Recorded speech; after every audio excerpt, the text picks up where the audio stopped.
Hi everyone, welcome back to my channel, Anna Morfides with Mending Hearts Counseling, and today's video is going to be viewer requested, and it's all about forgiveness. Forgiveness for self in particular, but we can apply to forgiving others. This is what we're going to be talking about today, and I'm going to read the request because it's so beautiful from a comment that I had on my video called how to create change in your life effectively. And I'm going to put that in the description box below if you're curious to watch that at all. But the request was maybe you could do a video expanding upon the process, purpose, action, and acceptance of forgiving yourself, which is so beautiful. As human beings, we are wired to be going through this process more times than we would like to, or we think by the chance or probability that we are going to go through it because of our 5 predominant emotions that I always talk about: joy, anger, fear, disgust, sadness, right? These are our 5 predominant emotions. And these emotions, joy, fear, sadness, disgust, and anger, produce all these feelings. Look how many feelings are on that negative side as opposed to the positive side. We are wired as humans to have experiences in our lives that will propel us into here. And the key to manifesting true harmonious living is accepting where you are at any given moment in time. As human beings, we know that we're going to be landing on these by probability chance, right? Just the law of probability that we're going to be doing an action that's going to have us land in these is way higher than this. It's just how we're wired to be. And what makes us go into here, sometimes it's completely subconscious, driven by our wounds, our childhood wounds. Example, for me, I would recapitulate the cycle of the abandonment and the rejection that I had with my mother and my father. So through recapitulation, in my adult self, I would repeat those cycles. My body was yearning for that experience because that is the vibration that it was riding on. That is what it knew and it felt about itself. That's what I had cultivated as a child. We all have a certain vibrational frequency that we carry with us. So mine was out of a negative self-view and an anxious attachment style. So that vibration that I would bring forth would lead me to go into actions that would be sometimes completely subconscious. And I never meant to hurt anyone, especially myself, but sometimes that would happen. My actions and my ego-driven need to recapitulate that which is familiar, even though it's not for our highest good, that is what would lead me to hurt other people. Because it is true, the saying, hurt people. The more I heal, the less my actions will hurt other people. Because I'm not acting from my pain body. Eckhart Tolle talks about the pain body. It is a real thing. It is a real thing. That discomfort, that's your pain body. It's coming from somewhere and it acts out. And then it's when it acts out, and then as humans, we think of something and we try it out, then we know about how we feel afterwards. Right? We know by how we feel afterwards if we want to repeat the same thing or not, if that is working for us or not. So the purpose of that action, right? Like we do something, and then the purpose of that is to see, is it in alignment with who we want to be? Is this how I want to show up in the world? Is this how I want to make other people feel? But remember, how you make other people feel, that will be a catalyst for them to their healing as well. Because when people are hurting me out of their own wounds, and that has happened many times, right? Because I'm also allowing people to find out what their actions, why they act out like this towards me, what part of themselves is wounded that is needing to wound me, right? So I'm giving them an opportunity to look at that. And not only am I forgiving them, I'm also forgiving myself when I act out of my wounds or subconscious ways of being and thinking, like if I just want to try something and in the process of that, I hurt someone else in the process, or it leads to something that is not desirable, and it leads to maybe feelings from the emotion of fear or sadness. That's totally normal. What we're supposed to be doing in that process is now transmuting that back to joy. And how do we transmute that back to joy? Whether someone else has hurt us out of their wounds, or we have hurt somebody else out of our own wounds, is acceptance. We accept that with the awareness that I had in that moment, those are the actions that I have taken. And by the way that I feel now after that, I now know that I don't want to be repeating the same thing again. And sometimes it might take you twice, 3 times, or 4 times, repeating the same thing, the same so-called mistake, until you learn your lesson. And that is okay too. And that is totally normal. The point of us falling into here is accepting that we're there, understanding why we are there, what part of ourselves is the driving force of that action that leads to this feeling and emotion. What do we need to change about it? And then we forgive it. It's forgiving it back to God, to source, creator, to earth, mother, or whatever it is that you believe in. That action that you don't want to repeat again, or unfortunately, sometimes, I shouldn't even say unfortunately, sometimes it is in our path that we're going to repeat a cycle once, twice, 3 times, 4 times. We forgive it. It's forgiving. It's forgiving. Let it go. Not attaching to it, because we're attaching to that as if we are a terrible human being, or how could I do this, or what is wrong with me? All this self-talk, I'm going to show you on my computer here on the human diagram of consciousness, is going to lead you into guilt and shame. And when you're into guilt and shame, you are not living a harmonious life. Okay, so this is the map of consciousness of, this is the human energy measured in hertz that each individual carries depending on what you predominantly ride in.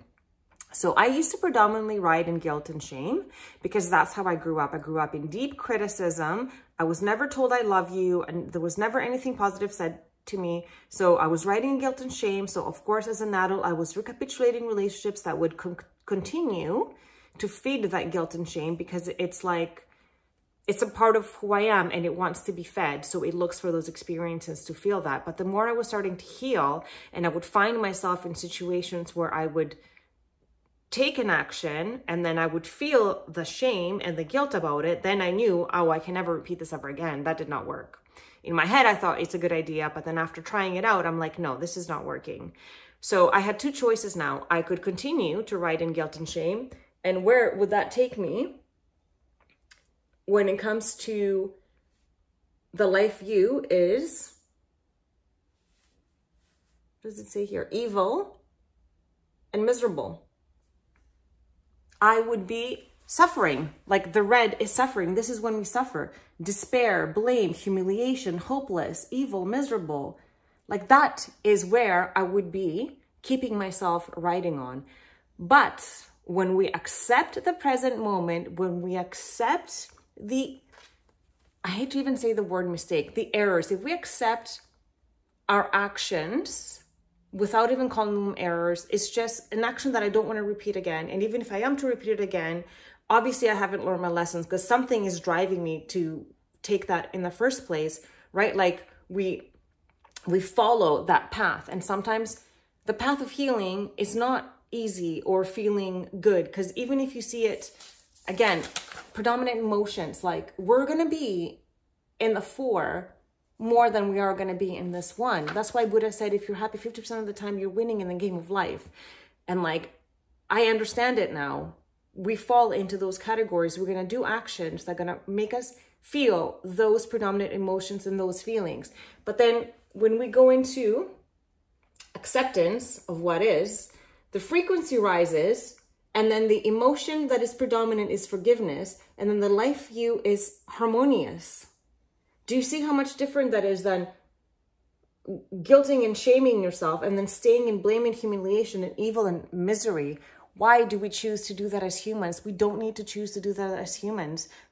God does not want us to do that, or source energy, whatever name you want, Jesus, like he forgave everyone. That was the whole point, is when we take an action and that action leads to a feeling that resembles sadness or anger or fear or disgust, like I'm disgusted. I felt disgust about myself, about things that I've done. And even like this past weekend, I took an action that I thought would be okay, but I feel like it didn't feel okay in the end. I don't want to repeat that ever again. I don't want to feel that shame that lives from within me that came out from that action. But I also know that as a human being, that's going to happen. I'm just going to have to be very cautious of what is the driving force behind that action. And I need to heal that part of myself. And then I also, I have to forgive myself. Like I have to, if I don't forgive myself, no one else is going to forgive me, because if my actions are hurting someone, if I'm not forgiving myself, that is not going to be reflected by the other person. So when we forgive ourselves first, then we give the other person the opportunity to do the same for us too. And it doesn't, when we forgive ourselves, it doesn't mean that we did something wrong. It just means that we tried an action that didn't work. So now we're giving that away. We're not holding on to that because we want a different experience. We want to do different for ourselves.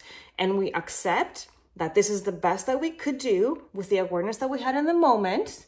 And we take our lessons and we lick our wounds and we let that shame and guilt pass right through us. We don't hold on to it. We keep repeating to ourselves the mantra, I am sorry, I forgive you, thank you, I love you. It was the best that I could do in the moment with the awareness that I had at the time. I forgive myself. I love you. Thank you. I'm sorry. You just repeat this instead of listening to the other thoughts like, why are you such a terrible human being? Da, da, da. That's just your misguided ally, the ego, right? Like that's not who you truly are. Your soul is listening now to this dialogue. We are meant to be forgiven. Like we're meant to not be suffering. But the point of us is to know that we are in control of that non-suffering by choosing to stay in love and acceptance, right? And even if you have the willingness to go into acceptance and reasoning of why we act out of our wounds, like there's a reason why we do things the way that we do, then we have serenity, reverence, understanding, forgiveness, and then we live a harmonious, meaningful, benign, and complete life. That's how we do it. And that's the purpose. Let me actually go back to the question. I want to make sure that So that's the process and purpose and action of accepting, forgiving ourselves. There is no other way to live a harmonious life other than acceptance. Acceptance is the key to all that is joyful. Accepting all parts of ourselves at all times, allowing ourselves the opportunity to release the guilt and shame that accumulates, or the discomfort of an action that we have taken and we now know that we don't want to repeat again. And even if we are to repeat it again, we repeat the same steps over and over until we are healed enough and we don't repeat that same pattern again. And I assure you, it happens. I know it. In my 45 years of life, I have repeated so many of the same things over and over, and I had allowed others to repeat much of their wounded self, play out the same pattern with me over and over and over until they understood and healed and wanted to be different, and so forth and so forth. This is how we help each other grow and heal. So we forgive ourselves just in the same way that we also forgive others, and we find the gratitude in those experiences, and then we let go of an attachment of what the outcome is going to be of that. We just let it go. Of course, you can visualize what you want to come out of that, right? You can envision what you want to happen after the so-called mistake. You forgive yourself. Anything that you think that's going to hold you back from experiencing, you have the power to think of the complete opposite experience and truly believe that you are worthy to have it. And when you have that thought, no, you're not worthy to have it, you're a terrible person. No, erase that. That's not true. That's not true for anyone. We are all worthy of forgiveness and what we truly desire to take place. So remember to always think of the outcome that you want to have, much like you would be giving advice to someone else, a friend, your child, a coworker, if they made an error. There's no reason why they cannot still have everything in life because of something that they have done in the past out of their unhealed inner child, wounded self. Because a lot of us have so many wounds and they lead to some, like, not very wonderful actions. And it goes two ways. We receive them and we give them. So the same that we forgive others, we forgive ourselves, and we continue to manifest the reality that we want to experience, knowing that we are fully worthy, right? So acceptance, harmonious living, full of gratitude, just love. Give yourself so much unconditional love every time you stumble and fall. I hope this video was easy to follow and it was easy to understand, and it had some great information in it that can liberate you from the suffering of the guilt or shame that we can feel from our own actions and what it truly means to forgive ourselves. And if you liked anything about the video, give it a thumbs up. If you haven't subscribed already, I would love for you to do so. If you're new to the channel, welcome. I'm so happy that you're here. I'd love to hear from you. And if there's any topics that you want me to talk about, I would love for you to come forth and tell me. I really do enjoy this. And yeah, I will see you next time.